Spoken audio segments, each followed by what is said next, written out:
Hey, so I wanted to make this video about a couple stories I saw. The first one here is from GameRant.com. It's on archive though because I don't want to give these guys my click. But anyway, it's about how Mass Effect's worldview could risk Mass Effect 4 feeling dated. It's from Charlie Stewart from a couple days ago, but whatever.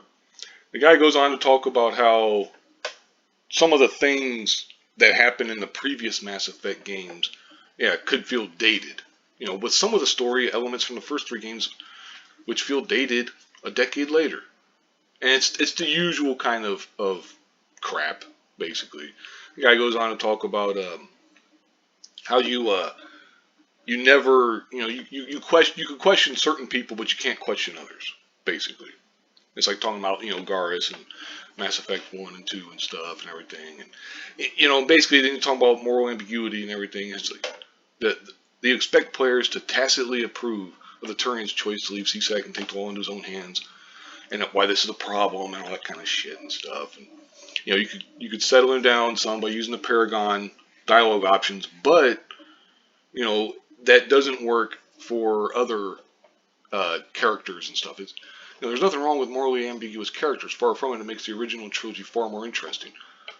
What's noticeable, however, is that while BioWare gives players the option to pick between Paragon and Renegade options, the player is rarely given the option to truly question some of the more unpalatable characters or organizations. And it said this also applies to some romances. Basically, Shepard can have romances with people under his or her direct command, and how that's a problem, and it'll make people uneasy. If similar framing is used for the romances in Mass Effect 4, I mean, players have the choice not to pursue any romances, but in doing so, miss out on a large part of the story. And he goes on and talks some more. I don't want to waste too much time because this is just the usual kind of pearl clutching, hand holding type of bullshit. I wanted to move on to the second story, which is about they had the What If come out on Disney Plus. I haven't seen the episode, so I don't really know anything about it. Because What If as a whole just isn't all that interesting to me. I mean, I should say it's interesting, but there's no stakes because once the episode's over, it's done. So it's kind of more almost like you just sit around and talk about it with your friends, and you get the same thing basically.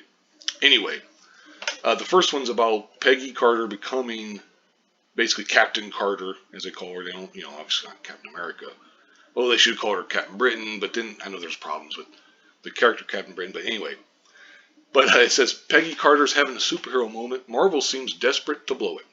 And then they talk more. It's from WhoGivesAFuck.com. I don't know. But here's the red parts are the ones that are the most interesting. A number of fans were offended by the fact that imagery related to Peggy Carter, a white woman, replaced imagery related to Anthony Mackie's.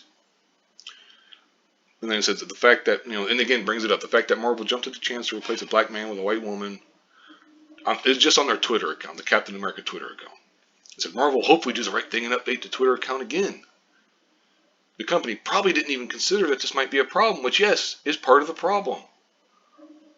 So you don't realize there's a problem, and that's why it's a problem. Or you don't think that it could be a problem, that's why it's a problem. Which, okay, I get, but not in this case. This case is complete bullshit. You're just wanting something to complain about, and you can't complain about the fact that it's a woman who's taken over. And just this episode, by the way. You got to complain about, okay, well, not enough, they've replaced a black man and all this kind of stuff. And it's your usual nonsense. It's your usual bullshit, basically. I mean, like, I saw some of the people on Twitter who complained about it. And it's the usual type of morons out there. It's like, this is Twitter. You can't pay attention to what is popular or whatever on Twitter. Because it's fucking Twitter. It's a hellscape. Well, I mean, hell, a lot of the internet is a hellscape, to be honest. Like, I probably shouldn't spend as much time on Twitter as I do. And I only spend maybe 10 minutes a day or something on it. And I feel like I'm wasting my time because there's like these mouth-breathing morons on there all the time. They got to constantly find something to bitch about.